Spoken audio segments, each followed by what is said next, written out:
For more, let's cross to Scotland and Andrew Macgregor Marshall, lecturer at Edinburgh Napier University. Thank you for speaking with us here on France 24.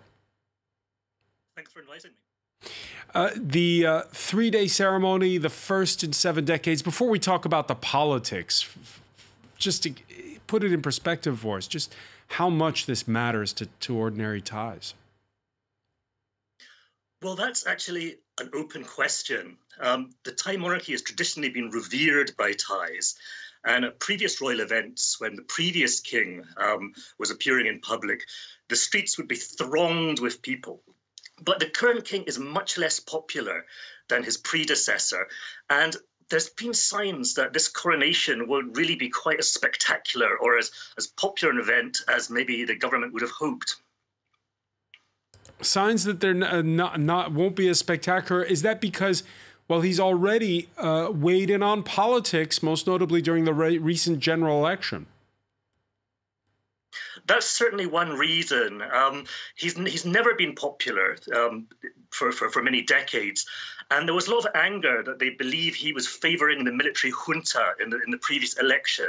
So that's kind of added to his unpopularity among many Thais. There are still plenty who support the monarchy, but among many he's quite unpopular. So, for example, the Thais were told over the past month to wear yellow, which is the king's colour. But very few people were wearing yellow around the country. They kind of ignored this edict. We also know that the government's ordered 26,000 state employees to join the coronation processions to make it look like the crowds are bigger than they are. So all of this is a sign that the monarchy is rather losing its popularity. But of course, it's still going to be a very spectacular and lavish event. A spectacular and lavish event with a new bride. What's been the reaction to the fact that he surprised a lot of people with this fourth wedding on Wednesday? Well, his private life has always been quite notorious, and I think a lot of more conservative Thais have always disapproved of it. So he's been in a relationship with Sutida, a former flight attendant, for several years now, but the relationship was never officially acknowledged. She was appointed as his bodyguard. She was often seen in public with him, but Thais were never given any details about her. And then suddenly, in this surprise ceremony, as you say, their marriage was announced. So I think Thais were quite agog to see him. Is this reputation as a playboy a bit of a lure because that was the past, and it doesn't necessarily explain how he's going to govern going forward? Sure, that's true. But it's more that some conservative Thais just, expect the king to embody moral virtues. They've been a bit disapproving of his life. But I think the greater complaint for many Thais is his political interventionism, the way that he's really consolidated power under the military, and that Thailand, is, in the views of many, is almost heading back towards absolute monarchy, where even though it had elections back in March, the military doesn't look like it wants to give up control. The palace controls the military. So you've got this kind of monarchy-military alliance that is still controlling Thailand, and the elections were really just window dressing. So for Thais, and especially younger Thais who want real democracy, they don't really have the same respect for the monarchy.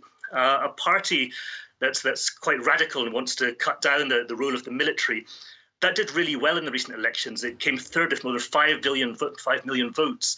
So all these are signs that Thailand is changing, and it's going to be hard for the monarchy to maintain this kind of absolutist regime in coming years. Now, Andrew Macgregor Marshall, you say that it's the palace that controls the military. It seemed up until recently that it was more the other way around, especially when Bhumibol was ailing and sick. You're absolutely right. For a long time, most analysts would have said the military was really in charge and used the palace to give it legitimacy.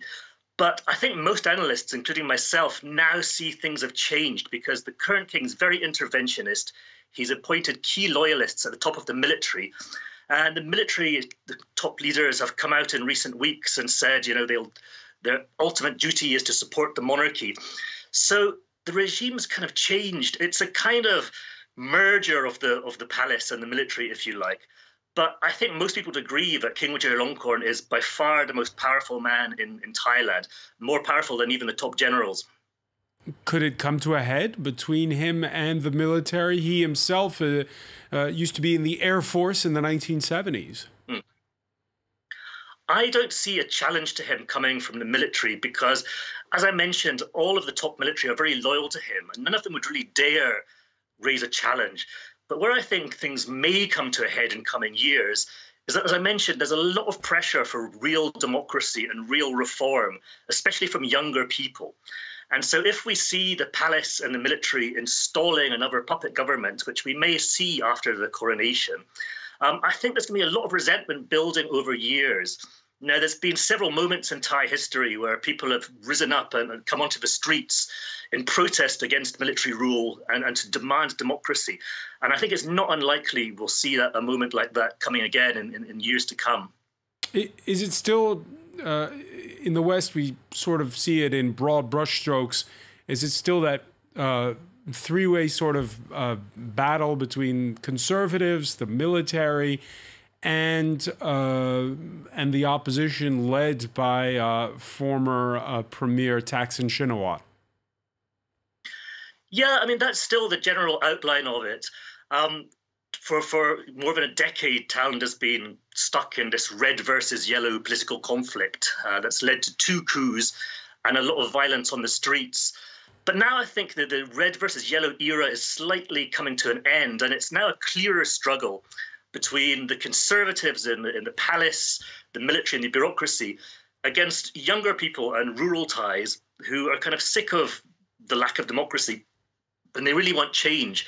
So the struggles become more clear. The red versus yellow conflict was always quite difficult for outsiders to understand, but now it's a clearer conflict between really the forces of democracy against the old conservative forces symbolized by the monarchy.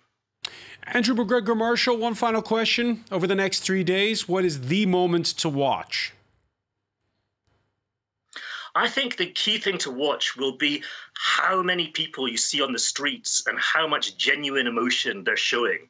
And if we see that the turnout is much lower than it would have been at royal events in the past, and that the level of emotion and adoration people are showing is kind of less, I think that would be a really interesting sign, and it will be a signal that the days of the monarchy as an absolutist force may be coming towards an end.